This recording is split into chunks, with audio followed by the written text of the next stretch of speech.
بسم اللہ الرحمن الرحیم الحمدللہ وحدہ والصلاة والسلام علی من لا نبی بعدہ وعلی آلہ واصحابہ الذین اوفوا عہدہ اما بعد بسم اللہ الرحمن الرحیم ان اللہ وملائکتہ یصلون علی النبی یا ایہا الذین آمنوا صلوا علیہ وسلموا تسلیما۔ سارے دوشی پڑھ لو۔ الصلاۃ والسلام علیکہ یا سیدی یا رسول اللہ وعلی آلکہ واصحابکہ یا سیدی یا حبیب اللہ۔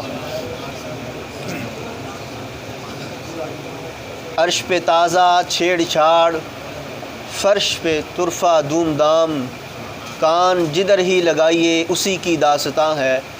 وہ جو نہ تھے تو کچھ نہ تھا، وہ جو نہ ہوں تو کچھ نہ ہو، جان ہے وہ جہان کی اور جان ہے تو جہان ہے۔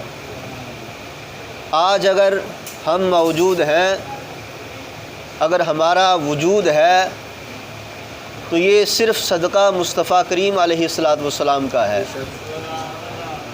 اسی کو ڈاکٹر اقبال نے ان الفاظ میں کہا، ہو نہ یہ پھول تو بلبل کا ترنم بھی نہ ہو، چمن دہر میں کلیوں کا تبسم بھی نہ ہو نہ یہ ساقی تو پھر مہ بھی نہ ہو، خم بھی نہ ہو، بزم توحید کی دنیا میں ولا ایاک تم بھی نہ ہو۔ خیمہ افلاک کا ایستادہ اسی نام سے ہے، نبض ہستی تپش امادہ اسی نام سے ہے، کہ محمد سے وفا تو نے تو ہم تیرے ہیں، یہ جہاں چیز ہے کہ لوح و قلم تیرے ہیں۔ اور جو کچھ ہمیں نصیب ہوا وہ بھی حضور کے صدقے سے ہی نصیب ہوا۔ زندگی تک اور نعمتوں تو اور نعمتیں رہیں، ہماری جان اور ہماری زندگی بھی اگر ہے تو یہ بھی حضور کے صدقے سے ہے۔ اگر حضور نہ ہوں تو کچھ نہ ہو۔ آج ہم یہاں پر 11ویں شریف کی اس محفل کے اندر سارے حاضر ہیں، جہاں اللہ کا ذکر ہو، اللہ والوں کا ذکر ہو، اللہ کے نبیوں کا ذکر ہو، وہ مجلس وہ جگہ برکت والی ہوتی ہے۔ حضور کا فرمان علی شان ہے، ذکر الانبیاء من العبادہ و ذکر الصالحین کفارہ، کہ انبیاء کا ذکر کرنے سے گناہ مٹتے ہیں اور اولیاء کا ذکر کرنے سے اللہ تعالیٰ گناہوں کو مٹا دیتا ہے اور عبادت کا ثواب عطا فرماتا ہے۔ تو عبادت کا ثواب بھی ملتا ہے اور گناہ بھی مٹتے ہیں جہاں پر اللہ والوں کا ذکر ہوتا ہے۔ ہمارے لیے سب سے بنیادی چیز اور سب سے اہم چیز ایمان ہے۔ باقی ساری باتیں، سارے اعمال، ساری باتیں بعد میں۔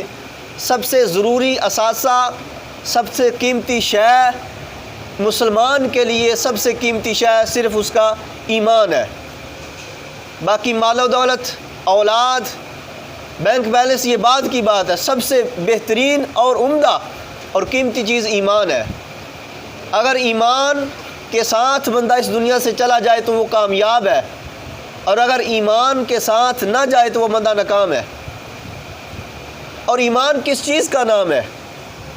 ہم نے دیکھنا یہ ہے کہ ایمان کیا ہوتا ہے، کیونکہ ایمان یہ بنیادی شے ہے۔ قرآن میں ہے کہ من عمل صالحا من ذکر او انثی وهو مؤمن فلنحیینہ حیاتا طیبہ، کہ جو نیک عمل کرے، چاہے مرد کرے یا عورت کرے، لیکن شرط یہ ہے کہ وہ ایمان والا ہو، تو ہم اس کو پکیزہ زندگی عطا فرمائیں گے، جنت والی زندگی پکیزہ، لیکن شرط ایمان ہے۔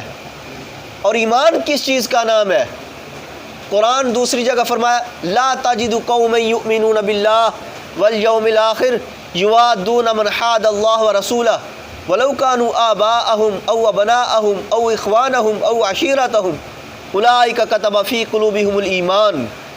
رب فرماتا ہے کہ آپ محبوب ایسی قوم کو کبھی نہیں پائیں گے، کبھی دیکھیں گے بھی نہیں، کہ جو اللہ پر اور آخرت کے دن پر ایمان بھی رکھتے ہوں اور غیروں کے ساتھ دوستیاں اور یاریاں بھی نبھاتے ہوں۔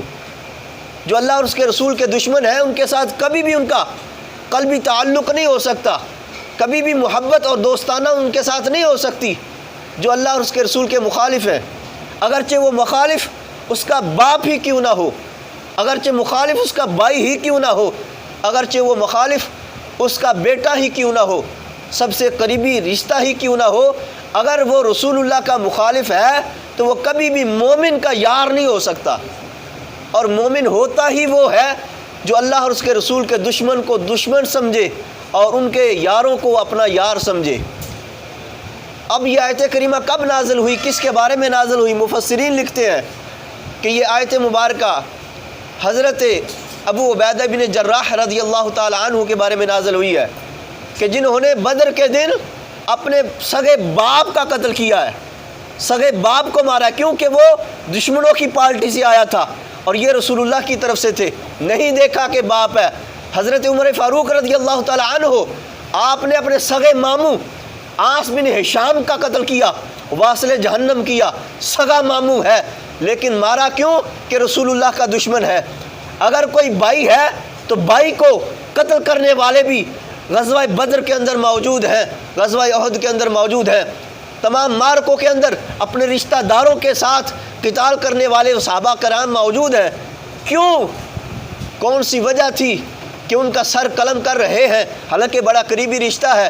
جواب صرف یہی ملتا ہے صحابہ کرام سے کہ ہمارا تو عقیدہ ہی یہ ہے کہ جو رسول اللہ کا ہے وہ ہمارا ہے، لیکن جو رسول اللہ کا مخالف ہے اس کا ہمارے ساتھ کوئی تعلق ہی نہیں ہے، اگرچہ وہ باپ ہی کیوں نہیں، اگرچہ وہ بیٹا ہی کیوں نہیں۔ ایمان نام ہی رسول اللہ صلی اللہ علیہ وسلم کے ادب کا اور حضور کے ساتھ محبت کا ہے، اور یہ ایمان جس کے پاس ہے وہ کامیاب ہے، اور جس کے پاس ایمان نہیں ہے وہ ناکام ہے۔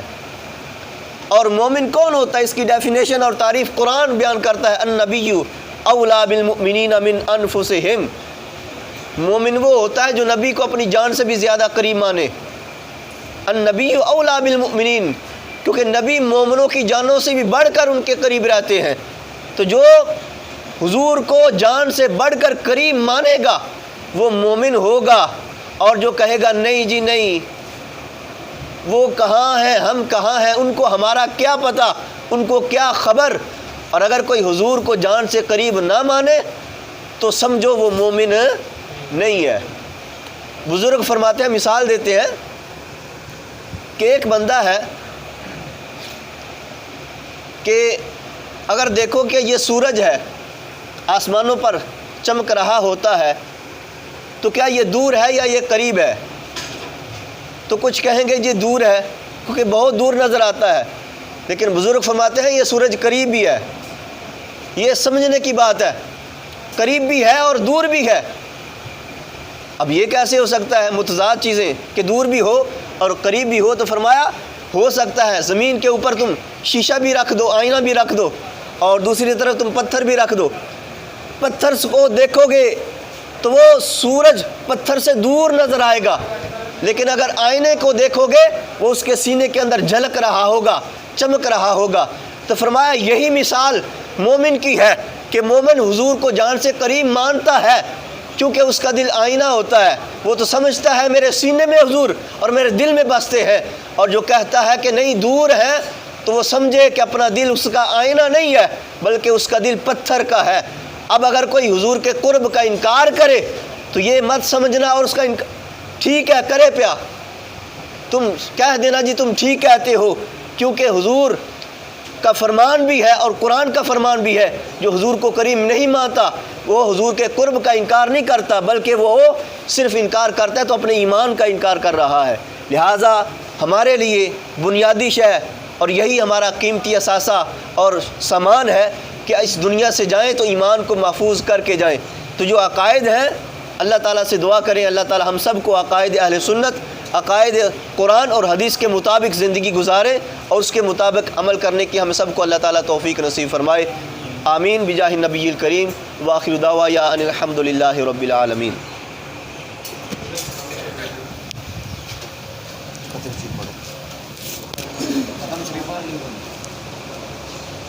أعوذ بالله من الشيطان الرجيم بسم الله الرحمن